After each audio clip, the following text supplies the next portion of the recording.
Hi folks, so welcome back. So in this video, I'm going to cover another B2C jewelry retailer that is PN Gadgil Jewelers. So already हम लोग ने देख लिया है कल्याण का देख लिया है, टाइटन सेनको भी देख लिया है कि क्या कैसा ग्रोथ है and which is the best among the that three. ठीक है, तो Kalyan is the one that is leading the pack with around 31% top line का ग्रोथ एंड अभी भी consistently they are growing at that rate as well. अभी the new competitor जो जिनका अच्छा खासा ग्रोथ आ रहा है that is PN Gadgil Jewellers. तो थोड़ा इनका बैकग्राउंड देख लूँ तो ये महाराष्ट्र से स्टार्ट हुआ है. इनका महाराष्ट्र में ही सबसे ज़्यादा प्रेजेंस है एंड वो अभी gradually they are going into UP, Jharkhand वो साइड भी एक्सपांड कर रहे हैं. ठीक है, तो करंटली उनके स्टोर काउंट देखो 55 स्टोर्स है as of Q1 ended FY26 and इनका अभी सेल्स में ग्रोथ आया 3%. ठीक है, तो 3% इज़ वेरी बैड अगर आप देखो तो. बट यहाँ पे एक कैच है कि उनका एक B2B बुलियन वाला जो सेगमेंट है, होलसेल वाला सेगमेंट, जहाँ पे मतलब बिल्कुल very very wafer thin margin है, ऑलमोस्ट नो मार्जिन है, वो सेगमेंट उन्होंने बंद कर दिया है फ्रॉम Q2 फ्रॉम Q2 के एंड ऑफ FY25 से. तो 1 अक्टूबर 2024 से उन्होंने वो बंद कर डाला था. तो एज अभी वो उन्होंने वो सेगमेंट बंद कर दिया है, तो वो जो सेल्स थे उनके वो तो अभी कंट्रीब्यूट नहीं कर रहे टू द रेवेन्यू.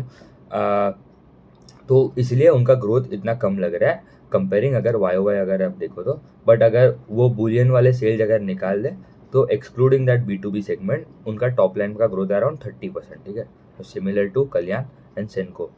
तो अच्छा ग्रोथ है. इनका अभी मार्जिन भी देखो, EBITDA में भी ग्रोथ आ रहा है 85% एंड पैड ग्रो 96%. ठीक है, तो इनको भी अच्छा खासा ऑपरेटिंग लेवरेज मिला है because of the studded mix इनका जो बढ़ रहा है, स्टडेड रेशियो जो बढ़ रहा है बिकॉज उनका जो डायमंड के सेल्स हो गए, अटैच जेमस्टोन पर्ल्स, उसमें उनका मार्जिन ज़्यादा मिलता है, तो वो वाला सेगमेंट भी बढ़ रहा है. तो that is also good. Currently उनका स्टड रेशियो इज अराउंड 10%. वो बोल रहे हैं कि it would expand to around 13% के आसपास in coming 2 to 3 years. So that is also good. EBITDA margin stands at 7.2% versus 4% YOY and PAT margin 4% हो गया versus 2.1% YOY. तो मतलब ऑलमोस्ट डबल हो गया PAT margins on a YOY basis. इनका retail वाला जो सेगमेंट है it contribute to 70% of the revenue. Retail मतलब उनके जो स्टोर्स है वहाँ से जो सेल्स आते हैं that contribute 70% of the revenue. E commerce वाला जो सेगमेंट है, ऑनलाइन जो उनके वेबसाइट से बेचते हैं, दैट इज अराउंड 4%. फ्रेंचाइजी मतलब उनके फ्रेंचाइजी वाले स्टोर्स भी है, फोको मॉडल जो है फ्रेंचाइजी ओन कंपनी ऑपरेटेड. तो करेंटली उनके पास 55 स्टोर्स में से 42 खुद के कंपनी own company operated COCO and 13 are the franchisee वाले सेगमेंट है. तो टोटल 55 स्टोर्स आते हैं as of Q1 ended FY26. तो वहाँ पे भी it contribute to 16%. And others वाला जो सेगमेंट है वो तो बंद कर दिया बुलियन वाला. बट ये उनका जो दूसरा स्पेसिफिकली डायमंड, जेमस्टोन्स, ये सब जो है वो that is in the other वाला सेगमेंट.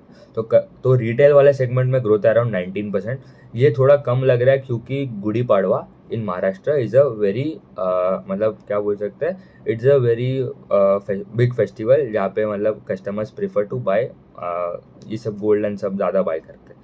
तो अक्षय तृतीया तो फेल हुआ है इन Q1, बट गुड़ी पाड़वा जो था it was in Q4 of FY25 and last year it was in Q1 of FY25. ठीक है, तो क्योंकि वो बेसिस YOY बेसिस पे आपको बेस इम्पैक्ट भी लगेगा, इसलिए YOY बेसिस पे द ग्रोथ थोड़ा रिटेल वाले सेगमेंट में स्पेसिफिकली वो थोड़ा कम लग रहा है एट 19%.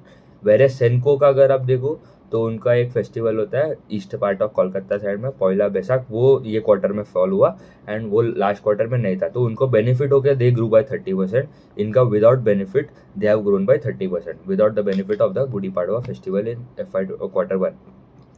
ई कॉमर्स में ग्रोथ है 126%. फ्रेंचाइजी वाले स्टोर्स में ग्रोथ आ रहा है 110% के आसपास. तो मतलब ये सब सेगमेंट में it help to boost up their overall revenue in Q1. Also इनका SSSG का ग्रोथ देखो, इट वॉज अराउंड 8%. ये थोड़ा कम था क्योंकि because of the absence of Gudi Padwa in Q1. उनके फुटफॉल्स में ग्रोथ था, इट वॉज अराउंड 25%. मतलब फुटफॉल्स बेसिकली अगर 100 कस्टमर ये लास्ट ईयर आए थे तो दिस टाइम 125 कस्टमर्स आए इंडो स्टोर. तो 25% आपका फुटफॉल्स में भी ग्रोथ है, वॉल्यूम ग्रोथ जो बोला इन द कस्टमर्स. और कन्वर्जन रेट देखो तो इट वॉज अराउंड 92%. मतलब अगर 100 customer came in to your stores, 92 customers कुछ खरीद के बाहर गए. ठीक है, तो ये भी अच्छा है. Conversion ratio, footfall to conversion ratio जो बोलते हैं, that is also very strong. Studded growth, stud ratio जो भी ये सब स्टडेड मिक्स का जो ग्रोथ था दैट वाज अराउंड 42%। तो ओवरऑल रेवेन्यू में उनका ग्रोथ भी ज़्यादा था, तो इसलिए स्टड रेशियो भी बढ़ के अराउंड 10-11% हो गया एंड वो आगे जाके 13% के आसपास होने वाला है इन कमिंग 2 to 3 ईयर्स। एंड इनका जैसे इनका भी एक पीएन गडगिल वाला जो स्टोर है, वैसे उनका एक लाइट स्टाइल बाय पीएनजी करके भी एक सेगमेंट है, ठीक है, that focusing on the light weight jewellery हो गया, लाइक कैंडियर जो कल्याण का जो है कैंडियर, इसलिए इनका भी एक है लाइट स्टाइल बाय पीएनजी, वो उन्होंने लास्ट क्वार्टर ही लॉन्च किया था। तो that is focusing more on the 18 carat 22 carat वाले सेगमेंट में jewellery, light weight focus jewellery है एंड वो वर्किंग वुमन पे फोकस कर रहे हैं। तो उसके भी they added 2 stores of light style by PNG in this quarter. इनका गाइडेंस क्या है, they want to add around 20 to 25 stores in FY26, ठीक है, 23 to 25 stores and already 2 store तो ऐड कर ही लिए, तो more 21 stores to add in FY26। And जब मैं वीडियो बना रहा हूँ उन्होंने 10 डेज ऑफ नवरात्रि दशहरा भी इंक्लूड करके तो टोटल 10 स्टोर ऐड कर दिए, तो मतलब अराउंड 12 स्टोर्स तो ऑलरेडी ऐड हो गया टिल Q2 एंडेड FY26, ठीक है। तो और अराउंड 10-12 ऐड करना है एंड H2 में ऑफकोर्स वो भी हो ही जाएगा। तो currently 10 to 12 stores of light style by PNG का वाला जो ब्रांड है एंड 10 to 12 स्टोर्स ऑफ जो नॉर्मल उनका पीएनजी के स्टोर्स है, ठीक है। तो टोटल 24-25 स्टोर्स आ जाता है फॉर फुल ईयर। उसमें से already they have added around 2 and 12 stores add कर लिए as of Q2 ended and Q1 के एंडेड तक 2 ही स्टोर ऐड किए। तो मतलब when I am making the video it is basically Q2 का भी एंड हो गया।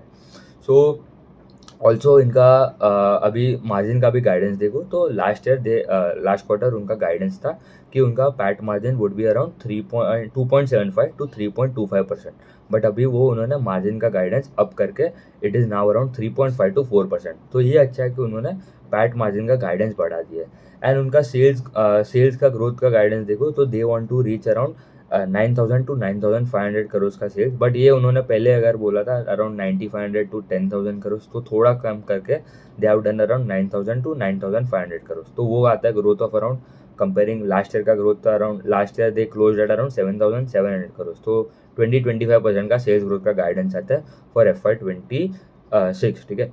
क्योंकि देखो ना आप Q1 एंड Q2 को है, Q2 का तो अभी तक आया नहीं नंबर, Q1 में दे हैव ग्रोन बाय 3%, ठीक है, मतलब it is very less. And Q2 में भी उतना ही ग्रोथ एक्सपेक्ट करो क्योंकि वो जो B2B बुलियन वाला जो सेगमेंट है, ठीक है, होलसेल वाला, वो Q2 के बाद बंद किया, ठीक है, एज Q1 October 1 2024 के बाद उन्होंने वो बंद किया था। तो इसलिए वो भी इम्पैक्ट पड़ेगा ऑन द ओवरऑल सेल्स, क्योंकि वो सेगमेंट तो अभी पूरा निकल गया है। तो देन टू वो बोल रहा है कि 25% ग्रोथ आ जाएगा, तो इसका मतलब है कि Q3 Q4 में तो उनको 50% के आसपास ग्रो करना पड़ेगा to catch up the overall number of 20-25% का ग्रोथ गाइडेंस। एंड ये तो आगे जाके अच्छा खासा ग्रोथ आएगा in coming few years as well, उनका बोलना वैसा है। एंड जुलाई में भी they are seeing good uptick and prices are also stabilize, वैसा उनका बोलना था। ऑल्सो उनको this year they want to close at around 80 stores and FY27 के एंड तक they want to close at around 100 stores, that is also good. And studded ratio का as I told 12 to 13% हो जाएगा by end of the 2 years, 2 साल के बाद FY27 तक। अभी इनका थोड़ा का भी वैल्यूएशन देख लेते हैं, ठीक है। इनका अभी कैलकुलेट करते हैं 1 year forward PE ratio and PEG ratio with respect to the guidance that they have given. तो FY25 में उनका sales was around 7,700 crore and PAT was around 218 crore के आसपास का पैट था। मार्केट कैप अभी करंटली इज अराउंड 8,500 करोड़ जब मैं वीडियो बना रहा हूँ। अभी उनका गाइडेंस क्या है, PAT margin of 3.5 to 4%, assuming base case लेते हैं तो 3.75% अगर कर लेते हैं, ना ऊपर ना नीचे, एवरेज 3.75% का PAT margin for FY26 and 9,500 crore of sales. तो दैट कम्स टू आपका पैट आ जाता है अराउंड कितना, सो 9,500 करोड़ का इफ दे डू सेल्स, तो पैट आ जाता है अराउंड 3,350 करोड़ के आसपास का पैट आ जाता है फॉर FY26। तो करंट मार्केट कैप 8,500 करोड़, अगर आप डिवाइड करो बाय 350 के आसपास, तो you get a 1 year forward PE of just 24 का PE आ रहा है for FY26। And as the growth is guidance कितना है 25% इन टॉप लाइन। तो PEG ratio with respect to sales growth would be around less than 1.9 के आसपास। And with respect to earnings का ग्रोथ, तो अर्निंग्स में ग्रोथ आ रहा है अराउंड 63% के आसपास, क्योंकि इनका पैट अराउंड 350 करोड़ के आसपास है and last year the PAT was around 220 crore के आसपास। तो पैट में भी ग्रोथ आ रहा है अराउंड 63%। तो आपका पैग रेशियो 0.4 टाइम्स आ रहा है, तो मतलब इट इज़ एक्सट्रीमली चीप अगर आप देखो तो। एंड कंपनी का गाइडेंस भी it is the second best if you compare. Kalyan के बाद अच्छा नंबर है इन देयर ग्रोथ गाइडेंस, ठीक है। कल्याण के बाद I would put Gadgil Jewellers. Senco को क्यों मैं नहीं डालूंगा, क्योंकि उनका गाइडेंस अभी भी 18 to 20% ही है, एंड वो उतना ही रेट से ग्रो करता है। जब भी उनका इसलिए इतना कम गाइडेंस है तो वो 20-22% भी कर लेता है कभी कभी। बट अभी गडगिल का अगर देखूँ तो एज ऑफकोर्स मतलब इनका भी गाइडेंस 20 to 25% है, बट बिकॉज एक one of the biggest reason for the थोड़ा लो गाइडेंस है, क्योंकि एज क्वार्टर उनका जो पहले था ये बुलियन वाला जो सेगमेंट था वो ऑपरेशनल था एंड वो अभी बंद कर दिया है, तो बेस इम्पैक्ट भी थोड़ा पड़ रहा है। तो अब H2 का अगर आप Q2 में भी आप ग्रोथ देखोगे पीएन गडगिल का, इट वुड भी हार्डली सिंगल डिजिट्स में ही ग्रोथ आएगा, ठीक है। 5-7% के आसपास ही ग्रोथ आएगा for PN Gadgil in Q2 as well, क्योंकि वो बुलियन वाला सेगमेंट अभी भी it is contributing to their overall top line, क्योंकि वाई बेसिस पे Q2 में क्योंकि वो Q2 के बाद बंद हुआ था। तो H2 वुड बी H2 मतलब Q3 Q4 would give a better picture if you compare the growth of PN Gadgil with them. And उनका मार्जिन भी अगर आप देखो तो इट इज़ अच्छा खासा मार्जिन में भी रिवाइज अपवर्ड्स किया है द गाइडेंस एज वेल। तो वो MP एंड यूपी साइड भी अभी ग्रेजुअली एक्सपांड कर रहा है, लखनऊ, कानपुर, इंदौर वो साइड एक्सपांड कर रहा है। And Maharashtra not only they want to be in Maharashtra but अभी ग्रेजुअली वो एक्सपांड कर रहे हैं in other states and other geographies as well. तो PN Gadgil is a strong retailer. Company का वैल्यूएशन भी एक्सट्रीमली रीजनेबल है एंड पेग रेशियो भी अर्निंग्स ग्रोथ में भी अच्छा गाइडेंस है। एंड पेग रेशियो 0.4 टाइम्स आ रहा है with PEG ratio is coming 0.4 times and PEG with respect to sales growth is coming around 0.9 times, तो दैट इज ऑल्सो गुड। ठीक है, उतना ही रखते हैं, थैंक यू।